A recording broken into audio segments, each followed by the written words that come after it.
오늘 우리는 누가복음 16장에 방금 전에 들었던 부자와 나사로의 비유를 함께 묵상하려고 합니다. 이 말씀은 누가복음 15장부터 시작하는 예수님의 다섯 번째 비유입니다. 비유가 계속 시작이 되는데요, 15장 첫머리를 읽어보면 이 비유를 들려주시는 상황이 어떤 분위기인지 우리가 감을 잡을 수가 있습니다. 예수님 앞에 두 부류의 사람들이 모여 있죠. 한쪽에는 사회에서 버림받은 사람들이 있습니다. 이들 세리와 죄인들이 그곳에 있고, 다른 한쪽에는 사회 엘리트 그룹이었던 바리새인과 서기관들이 자리하고 있습니다. 이 사람들은 늘 스스로를 의롭다고 자신했었고, 그리고 죄인과는 나는 구별된 사람이다 라고 늘 확증하는, 그렇게 자신 있는 삶을 강조했던 사람들입니다.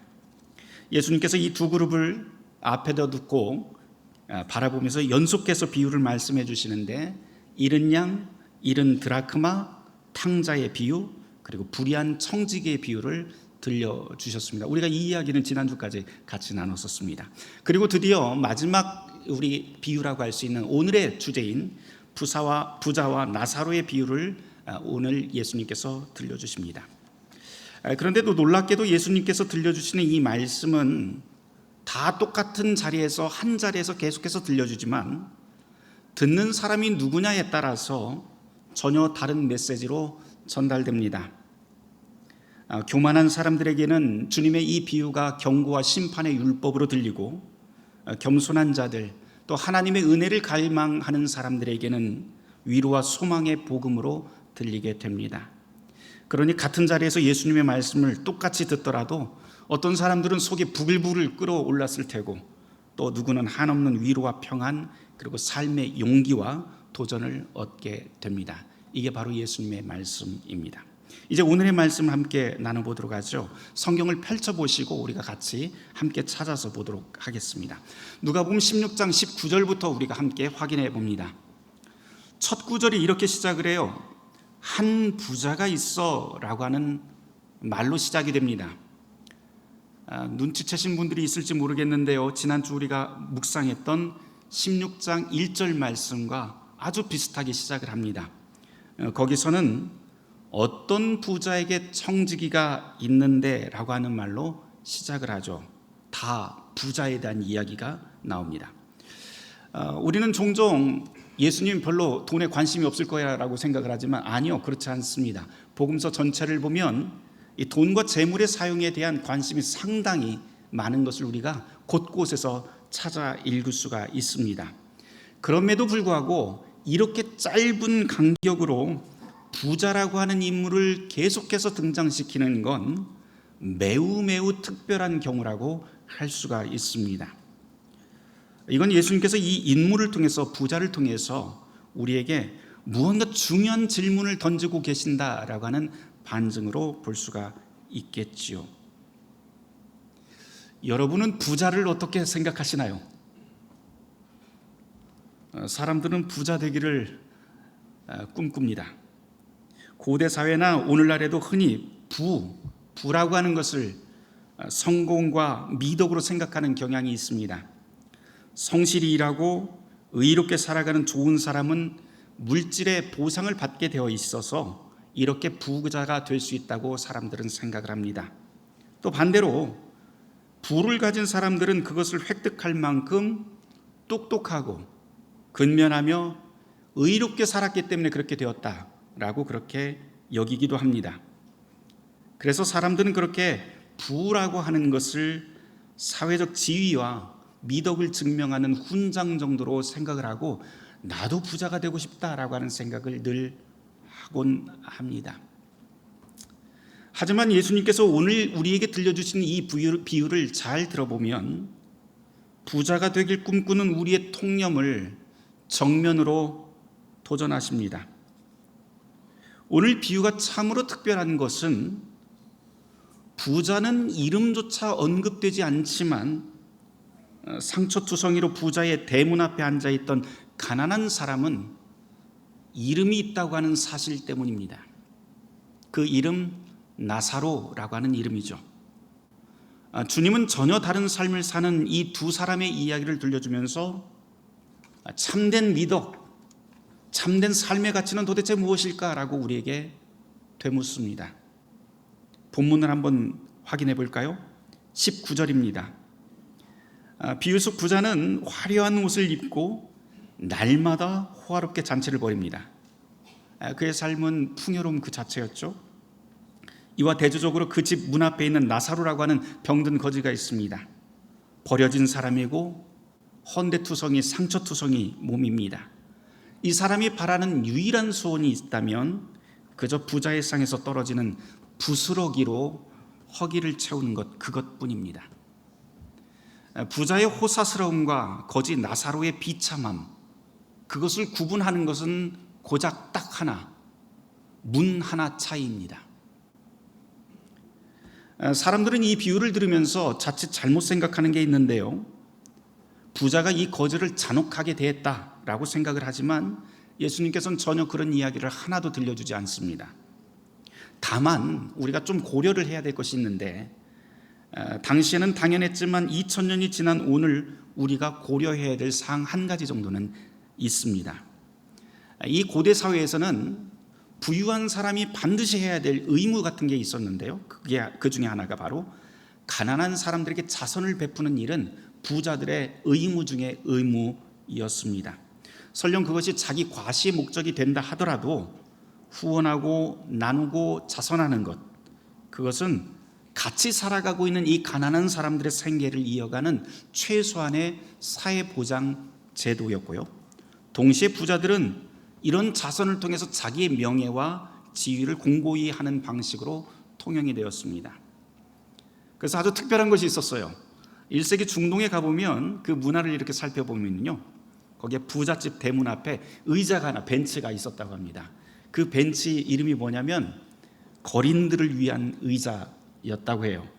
그래서 이게 일종의 관습이었는데요, 잔치가 열리는 날이면 거지들이 거기 그 벤치에 앉아서 집주인과 손님들에게, 오고 가는 손님들에게 무언가를 기대할 수 있었던 게 바로 이 벤치였습니다. 오늘 말씀에서도 보면 이 20절에 나사로가 부자의 대문 앞에 있었다라고 하는 구절이 나오는데, 그 말의 뜻은 이 거지가 도움을 받을 수 있는 가장 확실한 위치에 자리하고 있었다라고 하는 의미로도 읽을 수가 있습니다. 부자는 날마다 호화로운 잔치를 벌이죠. 집주인과 그리고 잔치에 참석하는 손님들은 모두 다 대문 앞에서 구걸하는, 앉아있는 이 나사로를 보았을 겁니다. 하지만 그들 모두 다 이 자선의 의무를 저버립니다. 화려한 잔치가 벌어질 때마다 나사로의 굶주린 모습과 그리고 헌대를 하는 개의 모습은 이 집에서 흘러나오는 이 잔치 소리와 극명하게 대비가 됩니다. 성경은 이 부자의 행동이 의도적으로 그렇게 잔인하게 대했는지 아니면 무관심이었는지 말해주지는 않습니다. 하지만 그 어느 쪽이든 그 결과는 동일합니다. 부자는 자기 집 문 앞에 쓰러져 가는 그 사람의 고통을 외면하면서 사회적 책임을 저버렸고 인간됨을 상실해버렸습니다. 그 사람은 이웃을 돌아볼 수 있는 자기 눈을 스스로 감아버립니다. 예수님이 이 성경에서 복음서에서 참 많은 비유를 들려주셨는데요, 유일하게 그 비유 가운데서 이름이 나오는 비유가 딱 이거 하나입니다. 게다가 이 비유 안에서 모두 다 이름을 가진 게 아니고 부자는 이름이 없고 거지만 이름이 있습니다. 그리고 오늘 함께 나눈 이 비유가 더욱 비극적으로 들리는 것은 이 거지 나사로의 이름 뜻이 하나님이 도우신다라고 하는 뜻이기 때문입니다. 그래서 한편으로 보면 이게 참 비극적으로 읽히는 것은 이름 없는 부자가 자기 눈앞에서 벌어지는 하나님의 도우심을 기회가 있는데도 매번 놓치는 그런 이야기로 우리는 이 본문을 읽어낼 수가 있습니다.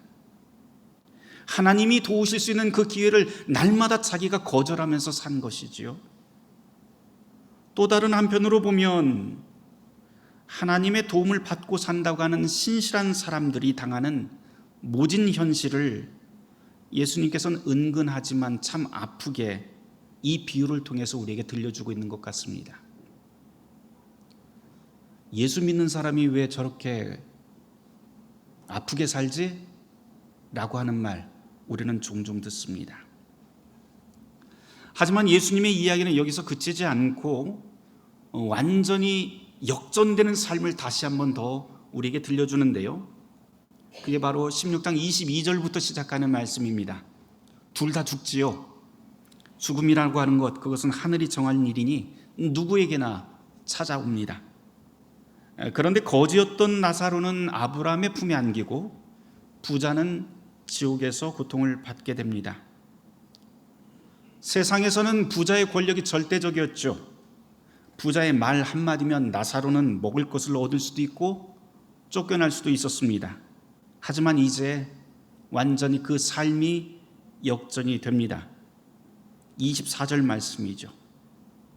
그러자 부자는 이제 고통 속에서 아브라함을 아버지라고 부르면서 심지어 무슨 말까지 하냐면 24절에 나사로를 보내서 내 혀 좀 식히게 해주세요 라고 요청을 합니다. 가만 들어보면 참 오만한 요청이에요.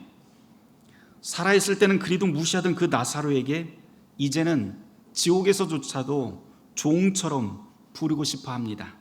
물 한 모금이라도 가져오라고 명령해달라고 그렇게 말을 합니다. 죽음 이후에도 부자는 여전히 정신 못 차린 것 같아요. 여전히 세상의 위계 질서를 벗어나지 못한 채 자신의 소유와 지위가 영원할 것이라고 그렇게 착각하는 모습을 보여줍니다. 아브라함이 단호하게 거절을 하죠. 25절 말씀입니다. 우리 함께 읽어보도록 하겠습니다. 25절입니다. 아브라함이 이르되 예, 너는 살았을 때 좋은 것을 받았고 나사로는 고난을 받았으니 이것을 기억하라. 이제 그는 여기서 위로를 받고 너는 괴로움을 받느니라. 이어지는 26절, 아브라함은 너희와 우리 사이에 큰 구렁이 놓여 있어서 서로 건너갈 수 없다라고 그렇게까지 설명을 합니다. 두 사람의 처지가 완전히 역전되었다라고 하는 말이지요. 설령 돕고 싶더라도 그 큰 구렁 때문에 도울 수 없어 라고 그렇게 설명을 합니다. 아예 잘라말을 합니다. 이제 이 둘을 가르는 것은 이 생에서는 단지 대문 하나였지만 이제는 결코 건너갈 수 없는 구렁텅이로 둘이 갈라집니다. 도대체 이 구렁은 무엇일까요? 이 구렁텅이는 단지 천국과 지옥을 분리하는 그런 물리적인 구렁텅이가 아닌 것 같습니다. 이것은 어쩌면 이 땅을 살면서 부자가 스스로 파놓았던 무관심의 구렁텅이, 외면의 간극, 또한 영원히 메워질 수 없는 그런 상태를 이야기합니다. 대문 앞에서 나사로를 무시하고 외면할 때마다 이 부자는 이 영원한 구렁을 더욱 깊게 파 내려갔던 것이죠. 27절로 넘어가 봅니다. 이제 부자는 마지막으로 자기의 다섯 형제를 위해서 나사로를 보내다 경고해 달라고 간청합니다. 자신의 죄가 단순히 개인적인 불행으로 끝나지 않고 가족에게까지 이어질까 봐 두려웠던 것이죠. 그러자 아브라함이 이렇게 답을 합니다. 29절 말씀. 아브라함이 이르되 그들에게 모세와 선지자들이 있으니 그들에게 들을지어다. 그러자 부자가 다시 한번 때를 씁니다. 30절 말씀. 이르되 그렇지 않습니다. 아버지 아브라함이여, 만일 죽은 자에게서 그들에게 가는 자가 있으면 돌이켜서 회개할 겁니다. 이제 그들도 그렇게 살지 않을 겁니다 라고 말을 합니다. 죽은 자가 살아나가서 이런 이야기를 해준다면 믿겠지요 라고 말을 합니다. 그런데 아브라함이 이에 대해서 대답을 합니다. 31절 말씀 같이 한번 읽어보도록 하죠. 31절. 이르되 모세와 선지자들에게 듣지 아니하면 비록 죽은 자 가운데서 살아나는 자가 있을지라도 구원함을 받지 아니하리라 하였다 하시니라. 예수님이 들려주시는 부자와 나사로의 비유가 여기서 그냥 끝납니다. 이 마지막 절에 정말 예수님이 정말 하고 싶었던 이야기가 담겨 있습니다. 아브라함의 대답은 하나님께서 이미 우리에게 필요한 모든 것을 다 주셨지 않느냐라고 하는 이야기죠. 다시 말해서 모세와 선지자를 통해서 다 이야기했지 않느냐라고 하는 뜻입니다. 그런데 이 비유를 읽고 나면 우리도 역시 똑같은 메시지가 주어집니다. 이 말씀, 우리에게도 이미 그 말씀이 주어졌지 않느냐라고 예수님께서 우리에게 말씀합니다.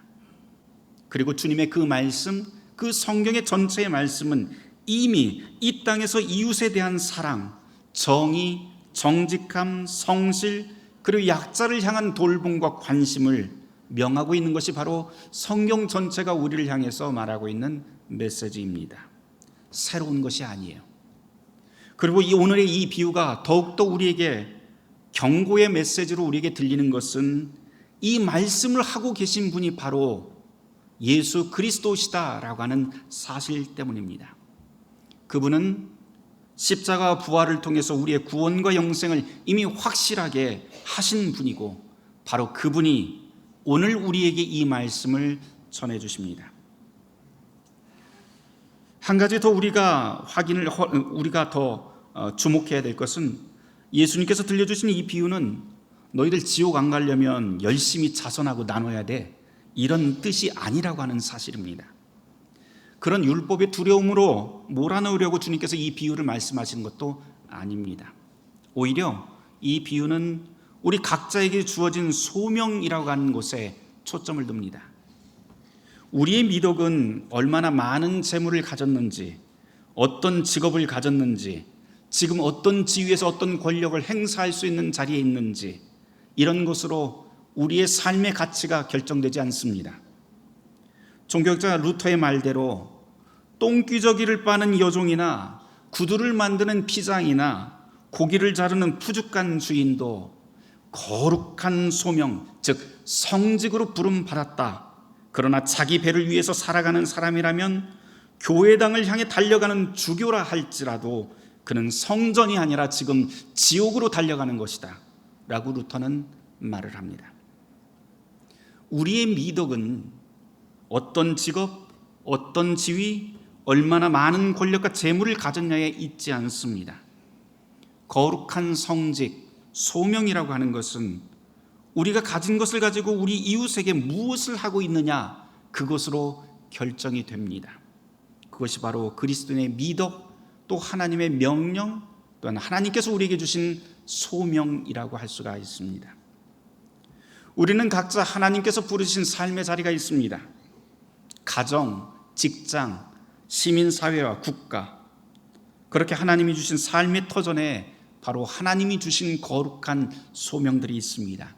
그곳에서 우리는 거룩한 제사장의 직분을 살아야 합니다. 그것이 바로 이 소명의 핵심은, 하나님께서 주신 이 소명의 핵심은 나 혼자 잘 먹고 잘 살아라, 그것이 아니라 바로 이웃을 섬기기 위해 부름받았다라고 하는 사실입니다. 그리고 그 자리, 즉 우리의 대문 앞에 지금 누가 앉아 있는지 돌아보는 일이 거룩한 소명의 첫걸음이 됩니다. 그것은 어쩌면 경제적인 어려움을 당한 이웃일 수도 있고, 어쩌면 사회적으로, 정신적으로 또는 영적으로 고립된 가족이나 동료가 우리의 이웃일 수도 있습니다. 또 어쩌면 인종이나 문화 때문에 소외된 이주민일 수도 있습니다.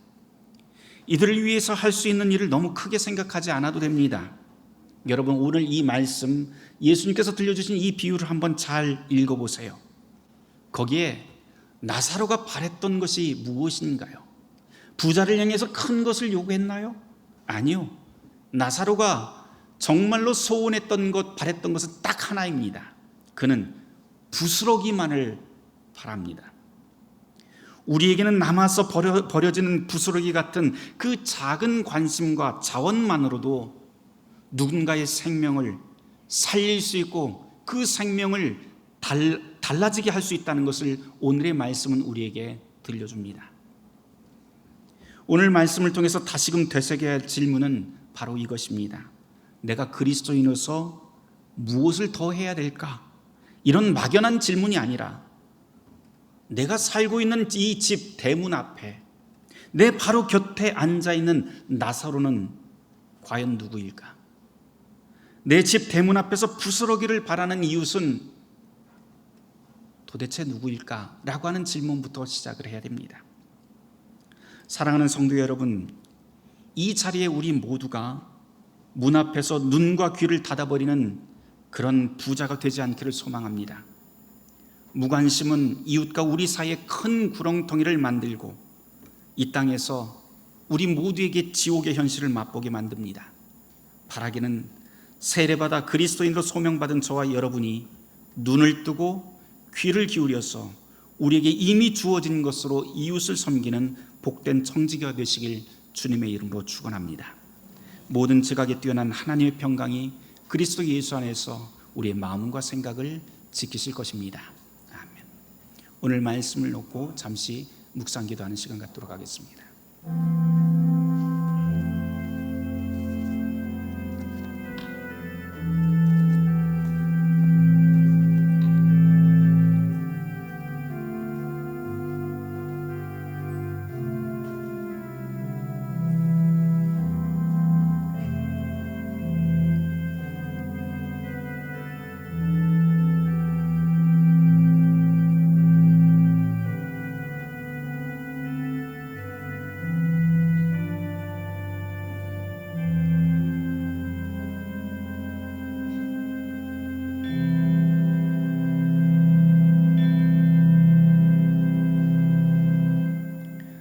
주님께서는 우리 각자 삶의 자리로 소명을 주셨습니다. 우리를 통하여 하나님의 뜻을 이루시고 또한 더불어 살아가는 이 창조 세계 안에서 하나님의 나라를 우리를 통하여서 볼 수 있는 틈이 되게 하여 주시옵소서. 예수 그리스도 이름 받들어 기도드렸습니다.